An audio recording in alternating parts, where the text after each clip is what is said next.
Estamos con la senadora Julieta Ramírez, senadora por el estado de Baja California. Querida Julieta, gracias por tomarnos la llamada aquí en el Senado. ¿Cómo estás? No, hombre, muy bien, feliz de recibirte aquí en tu casa, en la Casa del Pueblo, el Senado de la República. Muchas gracias.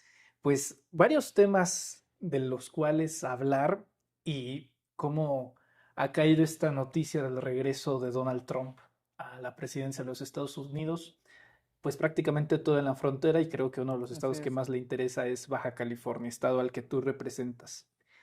¿Qué te han dicho tus paisanos? ¿Cómo sientes el ambiente? Desde luego, tus propias impresiones de este regreso de Trump a la Casa Blanca. Miren, me ha sorprendido porque de alguna u otra forma la realidad es que la población me he dado cuenta que percibe las amenazas de Donald Trump simplemente como un grito para atemorizar y después obtener un mejor papel o un mejor papel para posicionarse y negociar. Entonces, me parece muy interesante que, en primer lugar, para la población en general, no le inculca temor las amenazas de Trump. Es decir, eso del temor no lo veo reflejado como tal. Al contrario, lo ven como pues, la repetición de algo que ya vivimos, que fue en su administración anterior. Ahora bien, sin duda el tema migratorio, fronterizo y de seguridad, pues sí ha tenido una acción proactiva, diría yo, de parte de la presidenta, antes de que empezaran las medidas ya de Donald Trump y que él tomara la presidencia. La presidenta de la República ya había anunciado un acuerdo entre 11 países de América Latina, Centro y Sudamérica para tener un enfoque de migración humanitaria. Y en Baja California, por fortuna, las personas que han visto canceladas sus citas a raíz de que no son, de que se retira la aplicación de la CBP por la cual Ujú. podías hacer tus mecanismos de solicitud de asilo sin llegar a la frontera, estamos viendo que al menos no está afectando a las y los mexicanos. A las y los mexicanos se pudieran ver afectados con las medidas de Trump en Estados Unidos. Es decir, aquellos que no estén documentados, que no tengan sus papeles en orden, sí pudieran verse afectados. Ahora, por las deportaciones, pero todavía no inician. Lo que ahora mismo inicia es, sí, personas provenientes de Cuba, de Colombia y Venezuela que se quedaron, digamos, atoradas en la línea. Ujú. Y mexicanas y mexicanos, al momento todavía no se ha visto que estén atorados. Sin embargo, recordemos que prácticamente todos los trabajadores de Estados Unidos, que en Estados Unidos, que no cuentan con documentos y que son mexicanos, pues forman y la columna vertebral de muchas industrias de ese país. Por ejemplo, la industria de agricultura, la industria de la construcción, la industria sobre todo de servicios como restaurantes. Todo eso está prácticamente ocupado por trabajadores mexicanos que sí, que no tienen en regla sus papeles. Entonces, creo yo que para el despliegue que quieren hacer de fuerzas de revisión y deportación masiva, puede ser muy contraproducente para la propia economía mexicana hacerlo de esa manera y también caro.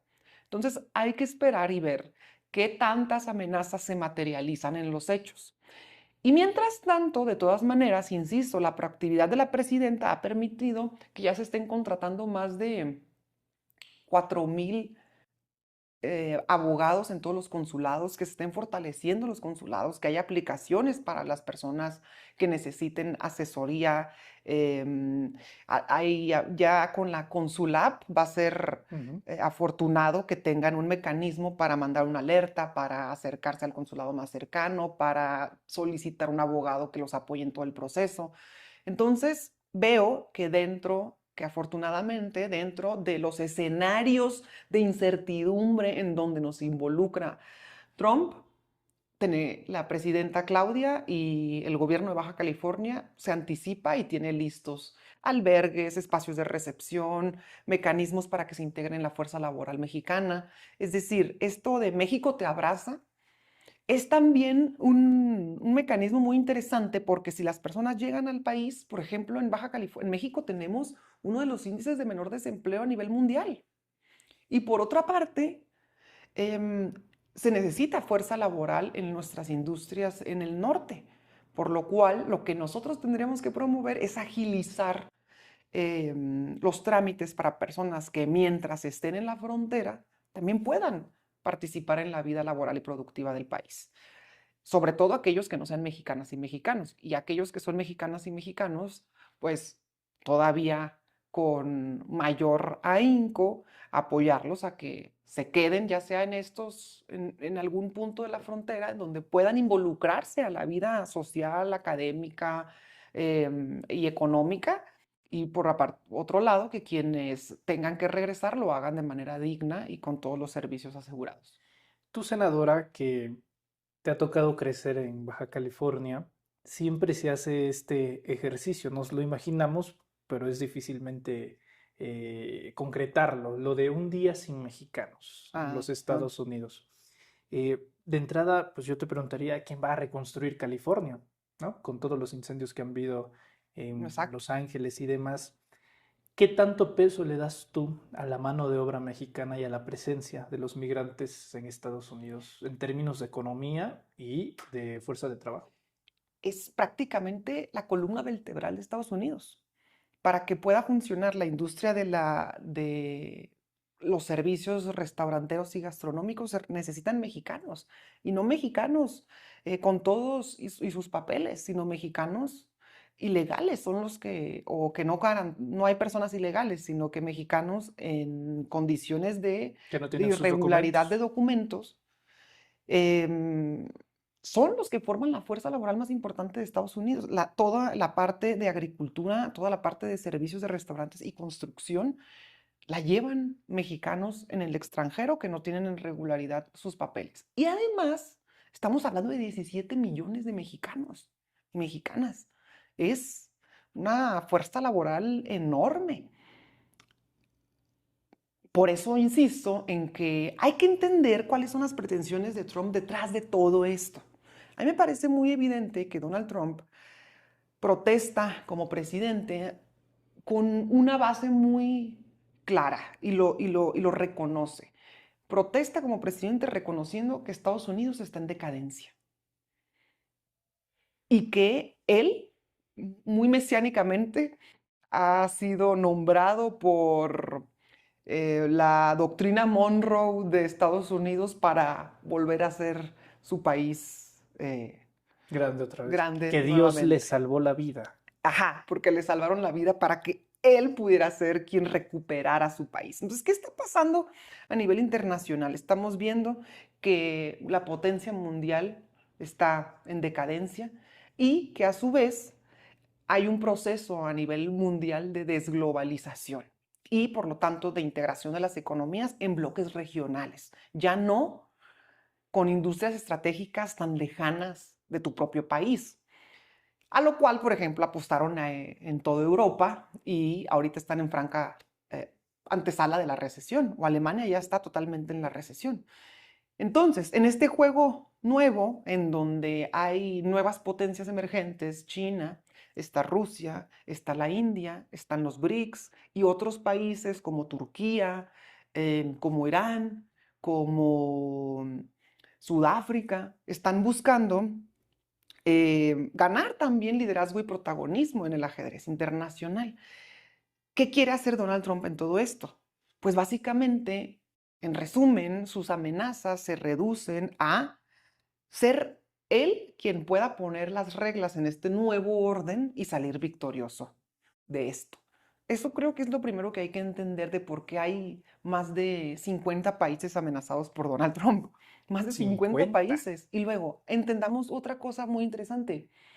Hace, pues, relativamente poco, hay países que se empezaban a manifestar por hacer transacciones económicas ya no en el dólar, sino por sus propias monedas u otra moneda, que fue el famoso intento todavía que siempre ha quedado como en veremos de los BRICS.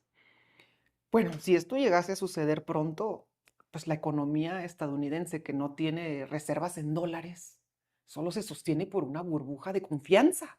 El dólar solo se sostiene por la burbuja de confianza que hay en el sistema monetario de utilizar el dólar para las transacciones, porque no tiene reservas de su propia moneda en su país.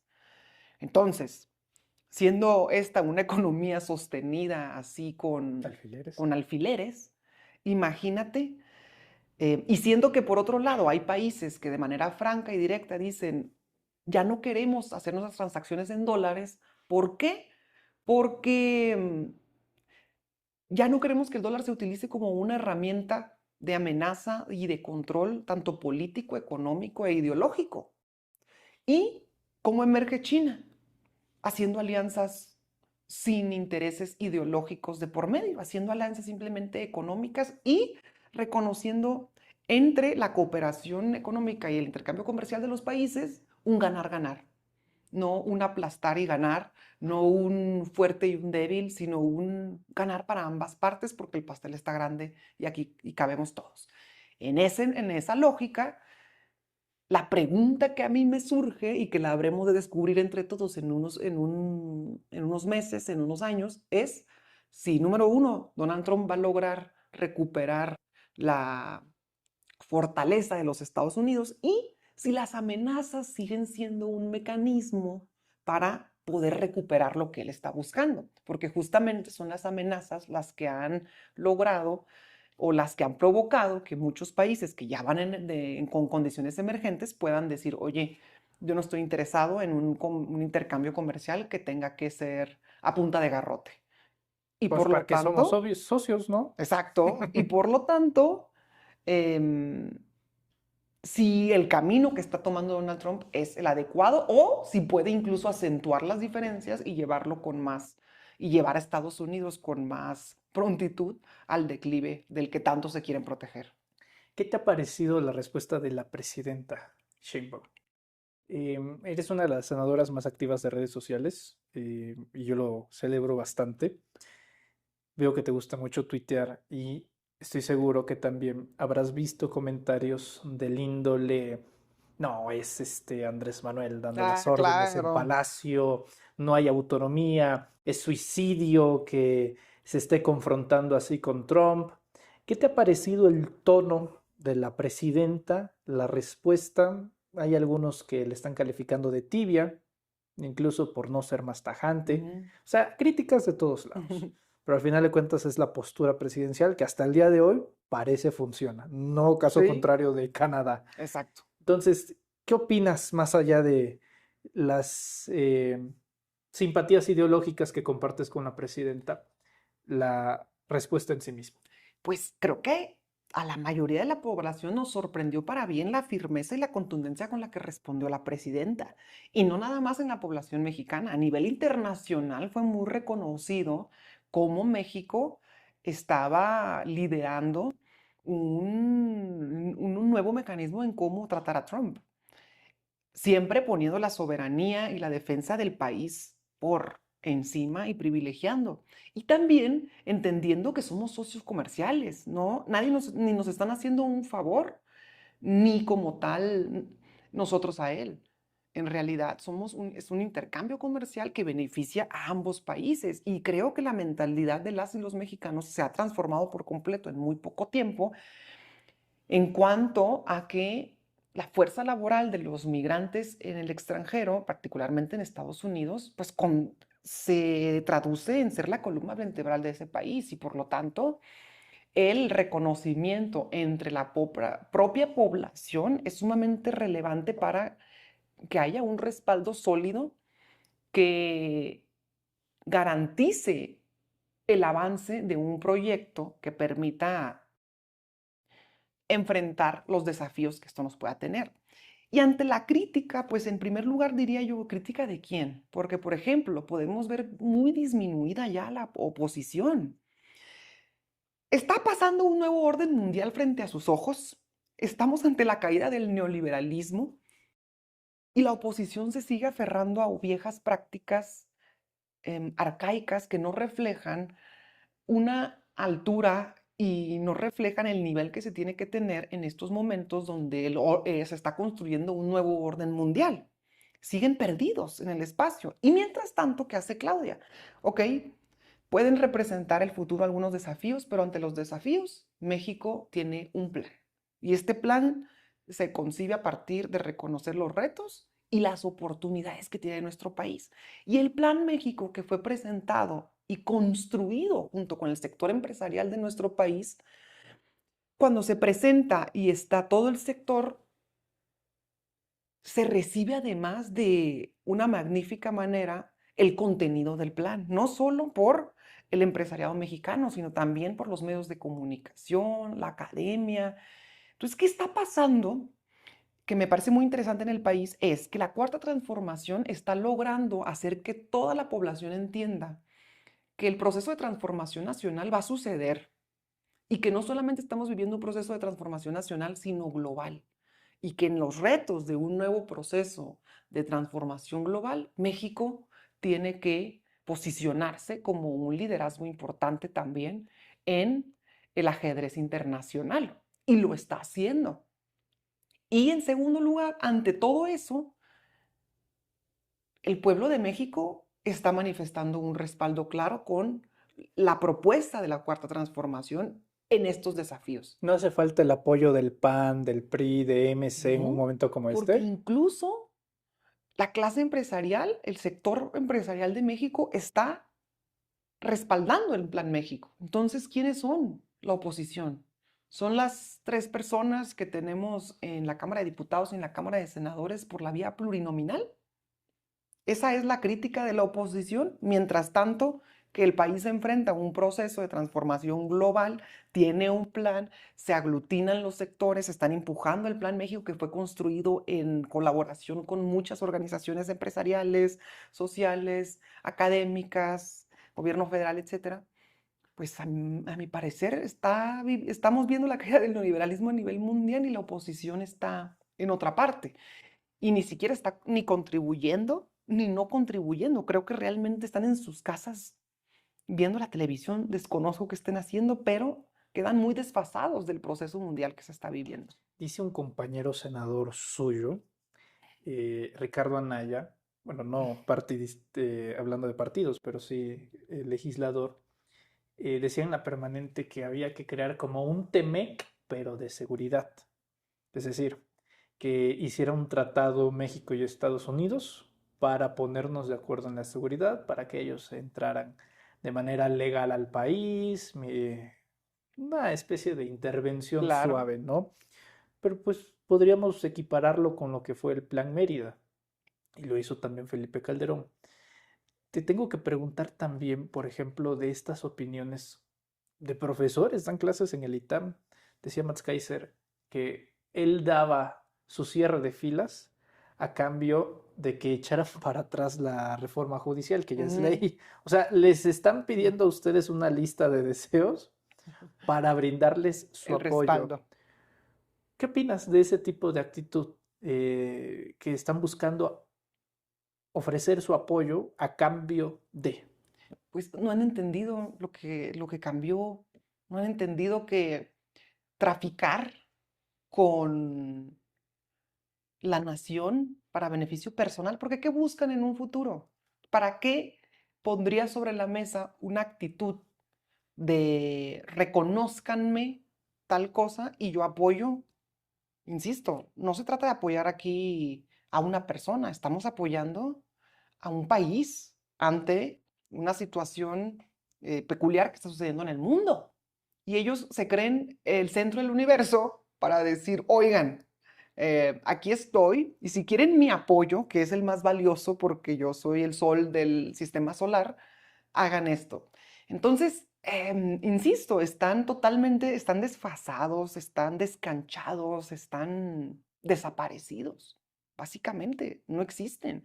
Y ante lo que se está viviendo a nivel internacional, la posición que tiene México, el terreno que ya se planteó ganar, subir de la posición número 12 a la posición 10 de las economías mundiales, los planteamientos del Plan México que son muy específicos, sustituir importaciones, etcétera, pues están quedando, como dicen los chinitos, milando, milando. Y no están aportando absolutamente nada a lo que está pasando a nivel nacional. Y pues Ricardo Anaya tantito le falta para vender a su madre, porque poner sobre la mesa que pueda haber fuerzas de otro país ingresando de manera libre e interviniendo en México, pues no es otra forma más que de intervencionismo extranjero. Y por algún motivo toda la vida la historia nos ha platicado cómo la derecha conservadora nacional tiene esa necesidad de reconocimiento, que en donde de forma insistente hacen todo lo contrario a mantener nuestra soberanía territorial y de nuestra patria. Entonces, lamento que haya personas que dicen ser senadores de la República y tengan ese tipo de posicionamientos hacia nuestro país. Me dices, están desaparecidos. Y si no los encontramos pronto, pues ustedes seguirán siendo Claro. mayoría absoluta.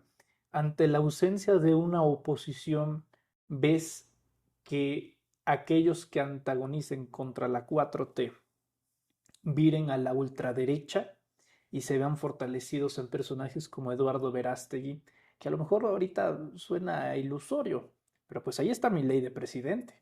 Y según Morning Consult, el Claro. tercero más aprobado y popular del mundo, le gana por supuesto la presidenta Sheinbaum. Y ahora, con esto que mencionas de Estados Unidos, ¿no se verían fortalecidos perfiles de ultraderecha como Verástegui ahora con las victorias de Trump y de algunos otros avances que ha tenido en Latinoamérica la ultraderecha? Sin duda, creo que sí. Creo que ese es el siguiente paso para la derecha conservadora ante la falta de proyecto, y porque también tiende a la radicalización en el momento en el que sus privilegios y el sistema que los mantenía a ellos está desmoronándose. Vimos lo que pasó en el Senado de la República, no había sucedido. Vemos esta señal de Musk, donde se dice que la fase de decadencia del capitalismo es el fascismo. Entonces, definitivamente hay que estar atentos. Pero en México, por fortuna, tenemos un pueblo que apoya en un 80%, aprueba y conoce a nuestra presidenta de la República. Aquí el pueblo de México es fundamental, porque es el sostén de la garantía del apoyo a la cuarta transformación y a los posicionamientos que está dando la presidenta en defensa del país. Es fundamental el nivel de politización de nuestro pueblo en este momento. Y además, curioso es también que simplemente están desaparecidos de la escena los compañeros diputados, senadores, que no representan una política de alianzas que realmente pudiera construir un proyecto alternativo al nuestro, que la gente lo pudiera apoyar en miras de tener mayor bienestar. Esos están perdidos. Lo que sí planteo yo es, imagínense si todavía siguiera el PRIAN en el poder. Nunca hubiera habido programas sociales, jamás. Ahora dicen que les gustan los programas sociales porque ya no les quedó de otra, pero recuerden que ese es otro gran logro de la Cuarta Transformación, que logramos que los programas sociales fueran aceptados en todos los partidos, ¿eh? Ya nadie se atreve a decir que no apoya los programas sociales, imagínate.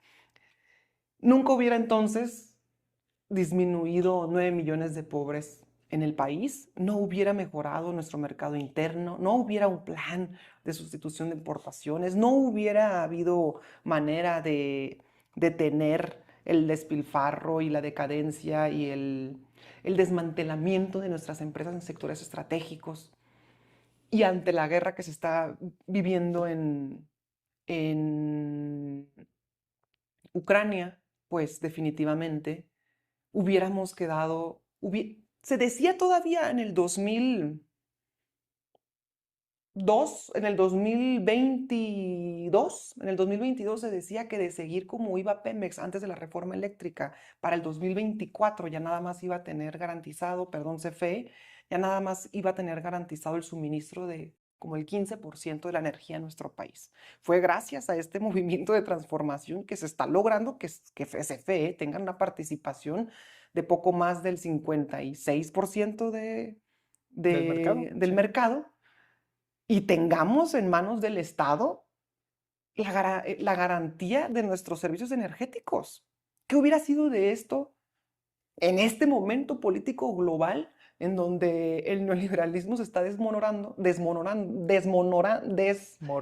ándale, mejor ya tú lo dices, que con estos en este momento sería una catástrofe en el país, definitivo. Entonces, lo que sí es que estamos listos. El pueblo está listo. El gobierno federal está listo. Los gobiernos estatales están listos, unificados, unidos. Y lo más importante es que la nación está unida para enfrentar, insisto, retos, pero muchas oportunidades que tiene nuestro país. Senadora, te agradezco mucho este tiempo para Reporteros MX y para su audiencia. Nada más para finalizar, porque usaste el término y te Ok. tengo que preguntar. Dijiste plurinominales y, Ah, ya. y una de, tú lo sabes, de las polémicas más grandes ahora en redes es acerca de si deben de seguir o no los plurinominales. Por lo que leo en redes sociales, la gran mayoría desea que se eliminen. Y parte de las iniciativas que les va a tocar a ustedes, y varias en esta legislatura, va a estar pesadito este año, va a ser la ley electoral. Sí. Los grandes pilares son no a la reelección y no a los plurinominales. En algún momento tú me dijiste, no deben de estar, no deben de existir. Tus puestos públicos, tanto diputada como Ujú. senadora, los has conseguido bajo el voto popular, así que tú tienes autoridad moral para dar una opinión sobre el tema.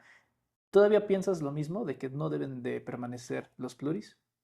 Pienso que tenemos que hacer modelos en donde la población esté de acuerdo.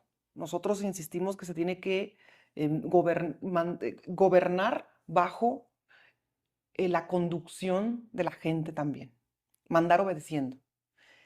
Y en ese sentido, los plurinominales sí hay que reconocerles su aportación y trascendencia histórica, pero si en este momento del país se pueden garantizar la expresión de las minorías a través de múltiples mecanismos y sabemos que los plurinominales han sido utilizados de manera que se ha tergiversado su mecanismo por el cual su objetivo, pues definitivamente hay que replantearnos, todo cambia y que cambiemos no es extraño, como decía Mercedes Sosa, todo cambia, hay que adaptarnos a a los nuevos reclamos sociales que tiene la población y un reclamo eterno social es los plurinominales.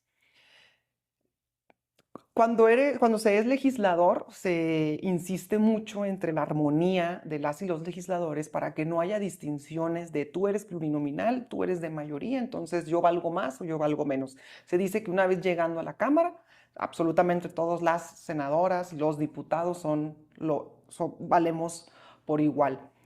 Y he conocido a muchos compañeros plurinominales que efectivamente se han hecho un buen trabajo. El tema aquí es que hay que reconocer que la gran mayoría de la población no está de acuerdo con el mecanismo de los plurinominales y que la presidenta está proponiendo un mecanismo muy interesante que, por cierto, ya se usa, por ejemplo, en Baja California. Entran los mejores perdedores, no los de lista, pero todos hacen campaña. Sí sigue habiendo plurinominales, por ejemplo, pero entran, insisto, los mejores perdedores, pero todos se van a la campaña. Ese mecanismo a mí me parece, por ejemplo, una alternativa muy viable. Todos a campaña y ya nada de que yo pongo aquí el número uno, pues Alito Moreno. Pues no, todos llegan los mejores perdedores. Es decir, hay numerosos mecanismos para mejorar la figura de las plurinominales, a como esté planteado en la reforma, pues lo vamos a revisar, pero lo más importante es que los reclamos sociales se vean garantizados y se vean reflejados en nuestra Constitución, que es el acuerdo nacional. Y si al pueblo no está de acuerdo con los plurinominales, creo que tenemos que atender ese reclamo que es justo de la población. Senadora Julieta Ramírez, gracias de Gracias, todo Manuel, corazón por como este siempre. espacio. Un mensaje para la audiencia de los Reporteros MX, por favor. No, hombre, pues la audiencia de los Reporteros MX es fiel es valiente, es leal. Les mando un fuerte abrazote y agradezco aquí a nuestro compañero Manuel que me vino a visitar a las oficinas del Senado. ¿Qué Sí, tal? muchas ¿Qué tal gracias. con esta lujo de visita? Y además saludarlos con mucho cariño. Estamos en una época, en un momento, si vivíamos un momento histórico nacional impresionante, ahora lo vamos a poder vincular en un nivel global y hay que entender lo que está pasando a nivel mundial. México tiene amplias oportunidades y nos va a ir muy bien. La presidenta es patriota, nacionalista, soberana y ha hecho valer la voz de las y los mexicanos, ha resonado a nivel internacional. Creo que hay mucho de qué sentirnos orgullosos en este momento en México y estamos viendo a un gobierno preparado para enfrentar los posibles retos y desafíos. Así que no hay nada que temer. Y por otro lado, hay mucho en que contribuir a la nación.